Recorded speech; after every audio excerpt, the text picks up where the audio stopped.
నకిలీ మద్యం కేసులో జోగి బ్రదర్స్ కు ఉచ్చు బిగుస్తోంది.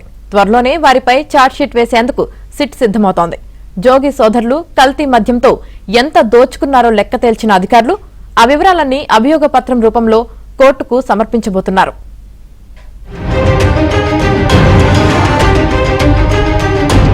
ఎన్టీఆర్ జిల్లా ఇబ్రహీంపట్నం నకిలీ మద్యం వ్యవహారంలో మిగిలిన నిందితులపై ఛార్జిషీట్ దాఖలు చేసేందుకు సిట్ అధికారులు కసరత్తు చేస్తున్నారు. భవానీపురం ఎక్సైజ్ స్టేషన్లో నమోదైన ఈ కేసులో ఇప్పటి వరకు మొత్తం 25 మందిని నిందితులుగా సిట్ ఎక్సైజ్ అధికారులు తేల్చారు. వీరిలో 11 మందిపై 2 ఛార్జిషీట్లను విజయవాడ ఎక్సైజ్ కోర్టులో ఫైల్ చేశారు. మిగిలిన నిందితుల్లో కీలకమైన వైసీపీ నేత జోగి రమేష్, ఆయన సోదరుడితో పాటు మరికొంతమందిపై ఒకే ఛార్జిషీట్ వేయాలని నిర్ణయించారు. త్వరలో దాఖలు చేయబోయే అనుబంధ ఛార్జిషీట్లో ముఖ్యంగా జోగి సోదరుల పాత్ర గురించి ఉంటుందని చర్చ సాగుతుంది.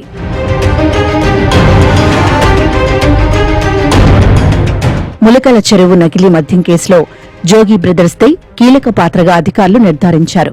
జోగి రమేష్, జోగి రాము పాత్ర గురించి కీలక ఆధారాలు సేకరించారు.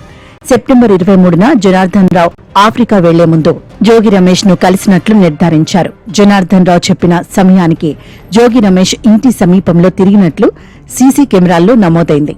అద్దేపల్లి సోదరుల బ్యాంక్ స్టేట్మెంట్లను తీసుకుని ప్రతి లావాదేవీని పరిశీలించారు.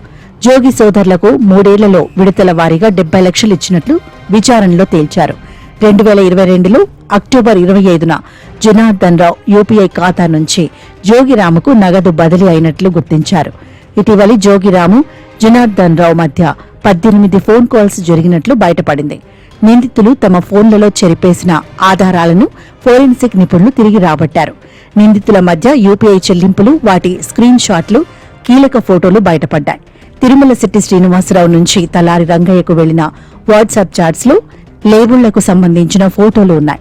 రవి, అల్లాబక్షి, చెక్కా సతీష్ మధ్య వాట్సాప్ చాట్లో ఆధారాలు వెలికి తీశారు. జనార్దన్ రావు, మనోజ్, దారబోయిన ప్రసాద్ మధ్య మూతల సరఫరా కోసం సాగిన బేరసారాలు, లావాదేవీలు, చెల్లింపుల వివరాలు ఉన్నాయి.